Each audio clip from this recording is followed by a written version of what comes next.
அதுக்கு நல்ல டிமாண்ட் இருக்கு. ஏன்னா இப்ப பிஎட் முடிச்சுட்டாக்க ஸ்கூல் லெவல்ல மட்டும் தான் போக முடியும். எம்எட், எம்ஃபில், பிஹெச்டி அது மாதிரி முடித்தால்தான் கல்லூரிகளுக்கு கல்வியல் கல்லூரிகளுக்கு போக முடியும். கல்வியல் கல்லூரிகள் அல்லது பல்கலைக்கழகங்கள்ல கல்வித்துறை என்று இருக்கிறது. அதற்கு வேலை வாய்ப்புகள் இருக்கின்றது. அதே போன்ற எங்களுடைய துறைகளை எடுத்துக்கொண்டால் கல்வியல் கல்லூரிகள் நான் முன்பே கூறிய போது 658 கல்லூரிகள் இருக்கிறதாக கூறினேன். அந்த கல்லூரிகள் அனைத்துக்கும் குறைந்தது 10 ஆசிரியர் தேவைப்படுது.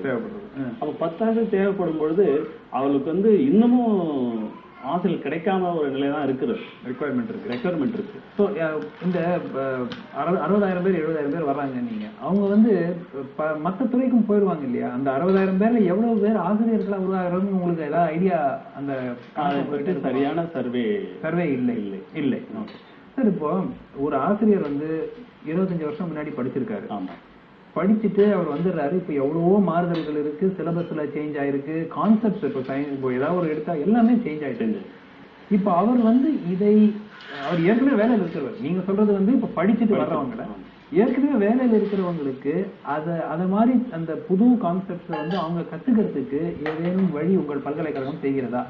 எங்கள் பல்கலைக்கழகம் அது போன்ற வழிமுறைகளை நாங்கள் செய்யவில்லை. அரசாங்கம் செய்கிறது. அவர்கள் பணியிடை பயிற்சி ஒரு நிலைகளிலும் பணியிடை பயிற்சி தருகின்றார்கள். ஒரு புதிய திட்டத்தை கொண்டு வரும் பொழுது ஆசிரியர்களை அழைத்து அவர்கள் பணியிடை பயிற்சி தந்து அதன் பிறகுதான் அந்த பள்ளிக்கூடத்திற்கே செல்கிறார்கள். நாங்கள் என்ன செய்கிறோம் என்றால் அப்பொழுது செமினார், ஒர்க் ஷாப், ஒரு புதிய திட்டம் வருகிறது என்றால் நாங்க பணிப்பட்டறைகள், அது மாதிரி வருஷ கருத்தரங்குகள் அதன் மூலமாக நாங்கள் நடத்துகிறோம். நாங்கள் நடத்தி அந்த பகுதியில் இருக்கின்ற ஆசிரியர்களுக்கு நாங்களும் பயிற்சி அளிக்கிறோம். எங்களுடைய பல்கலைக்கழகத்தின் உறுப்பு கல்லூரிகள் மூலமாகவும் எங்களுடைய பல்கலைக்கழகத்தின் மூலமாகவும் அழைத்துக் கொண்டு வருவோம். இப்போ இந்த எலிஜிபிலிட்டி டெஸ்ட்டுக்கு வருவோம். இப்போ பாத்தீங்கன்னா அந்த நெட்டு ஸ்லெட் ரொம்ப நாளாவே இருக்கு. இந்த காலேஜ்ல கற்றுக் கொடுக்குறவங்க ஆசிரியர்களுக்கு அந்த எக்ஸாம் எழுதணும் சார். இப்போ டெட்டுன்னு இப்போ பள்ளிகள்ல கற்றுக் கொடுக்குற ஆசிரியர்களுக்கும் இந்த எக்ஸாம் எழுதணும் அப்படின்ட்டு அந்த பரீட்சையை பத்தி சொல்லுங்க. அதுல இப்போ கொஞ்சம் சர்ச்சை உண்டாகி இருக்கு. பட் அந்த ஓவரால் அந்த நோக்கம் என்ன? டெஸ்டினுடைய நோக்கம் அதாவது இந்த டீச்சர் எலிஜிபிலிட்டி டெஸ்ட், ஆசிரியர் தகுதி தேர்வு.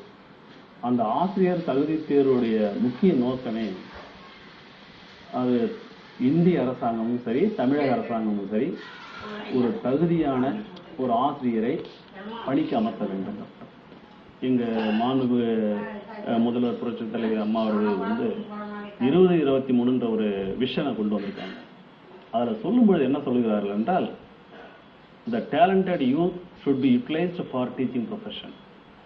எல்லாம் என்ன பண்றாங்க, சாஃப்ட்வேர் அது இதுன்னு போயிடுறாங்க. அப்ப அந்த டேலண்டட் யூத்தை இங்க பிடிச்சிட்டு வரணும். அது மாதிரி அந்த தகுதியான ஒரு இளைஞர்களை கண்டுபிடிக்கிறதுக்கு வேற நம்மகிட்ட ஒரு ஸ்கிரீனிங் கிடையாது. இது மட்டும்தான் ஒரே ஸ்கிரீனிங் இருக்கு. ஆக இந்த டெட் எக்ஸாம்ன்றது ஒரு தகுதி தேர்வை தான் வச்சிருக்கிறார்கள் ஒழிய, அதாவது எப்படின்னா 2010க்கு பிறகு யார் சேர்ந்தாலும் 2010 விருப்பப்பட்டாலோ சேர்ந்திருந்தாலோ அவர்கள் இந்த தகுதி தேர்வை எழுத வேண்டும். அப்போ ஒரு கேள்வி, பிஎட் உங்க பல்கலைக்கழகம் மூலமா தான் வர்றாங்க. ஆமா, உங்க அஃபிலியேட்டட் காலேஜ்ல தான். அப்ப அந்த பிஎட் சரியா இல்ல அப்படின்னு தானே அர்த்தம். அதனால தானே எலிஜிபிலிட்டி டெஸ்ட் வைக்கிறீங்க. நான் பிஎட் பாஸ் பண்ணா டீச்சர் ஆயிருக்கனால அப்படி நம்ம கூற முடியாது. பிஎட் எலிஜிபிலிட்டி இல்லன்றதெல்லாம் கூற முடியாது. அது ஏன் எலிஜிபிலிட்டி இல்லன்ற அப்படின்னு நீங்க கூற முடியாதுன்னு சொல்றேன்னா பாத்தீங்கன்னா, அந்த மாணவன் ஒரு கேப் வந்துருது. பிஎட் முடிச்சிட்ட உடனே அவருக்கு வேலை கிடைப்பது கிடையாது. அந்த பிஎட் முடிக்க வரும் பொழுதே ஒரு வருஷம் கேப் வந்துருது. சரி, அந்த கான்டென்ட் மறந்துருக்கிறது வாய்ப்பு இருக்கு. சரி, அந்த மெமரி லாஸ் இருக்குது வாய்ப்பு இருக்கு இல்லைங்களா? அந்த மெமரி லாஸ ரீகெயின் பண்றதுதான் இந்த டெஸ்ட். இல்ல அப்போ பிஎட்ன்றது தகுதி தேர்வு. அது ஒரு ஆசிரியரா போகணும்னா அது அந்த டிகிரி இருந்தாதான். அப்போ ஒரு முறை அந்த டெஸ்ட்டை பாஸ் பண்ணா அதுக்கப்புறம் லைஃப் லாங் எழுத வேண்டாமா? ஒரு 7 ஆண்டுகள் வரையில். 7 ஆண்டுகளுக்கு எனக்கு வேலை கிடைக்கலன்னா எழுத வேண்டாமா? இல்ல நான் வேலையில சேர்ந்து 7 ஆண்டுகளுக்குள் உங்களுக்கு வேலை கிடைத்து விட்டால் மீண்டும் எழுத வேண்டாம். 7 ஆண்டுகளுக்கு வரையில் உங்களுக்கு வேலை கிடைக்கவில்லை என்றால் மீண்டும் எழுத வேண்டும். இல்ல துறையை விட்டுட்டு போறோம் திரும்பி வரோம் இருந்தா கூட தேவையில்லை. ஒரு வேலையில் கிடைத்து விட்டால் நீங்க துறையை விட்டுட்டு போயிட்டீங்கன்னாக்க இந்த போஸ்ட் போயிடுது இல்லைங்களா? திரும்பி வந்தா மறுபடியும் எழுதியா? அப்படிதான் நினைக்கிறேன். இல்ல இதுல ஒரு முக்கியமான ஒரு விஷயம். இப்ப சமீபத்துல எழுதின எக்ஸாம்ல நிறைய ரிசல்ட் அவ்வளவு நல்லா இல்லைங்கிறாங்க. இப்போ இந்த மாதிரி ஒரு ஆசிரியர்கள் சப்போஸிங் இப்ப நான் இந்த தேர்வை எழுதுறேன், ஃபெயில் ஆயிட்டேன், இப்ப நான் மறுதேர்வு எழுதுறதா என்ன பண்ணணும்? இப்போ அரசாங்கமே எவ்வளவு அட்டெம்ப்ட் எனக்கு அரசாங்கமே அறிவித்திருக்கிறார்கள். அக்டோபர் மாதம் அவர்களை மறுதேர்வு வைக்க இருக்கின்றார்கள். அது அரசாங்கத்துடைய பாலிசி. அது மறுதேர்வு வைத்து அதன் மூலமாக அவர் தேர்ந்தெடுப்பார்கள். இப்ப இதே மாதிரி சீனியர் டீச்சர்ஸுக்கு ஒரு ரெக்ரூட்மெண்ட் போர்டு எக்ஸாம் அப்படிங்கிறீங்களே, அதுக்கும் இதுக்கும் டிஆர்பிக்கும் இதுக்கும் என்ன? அது டிஆர்பின்றது போஸ்ட் கிராஜுவேட் டீச்சர்ஸ். சரி, இப்போ பள்ளிக்கூடங்கள்ல பாத்தீங்கன்னா 6 முதல் 3 வகையான கல்வி இருக்கு. 1 முதல் 5 வரையில் பிரைமரி, 6 முதல் 10 வரையில் செகண்டரி, 11, 12 ஹையர் செகண்டரி.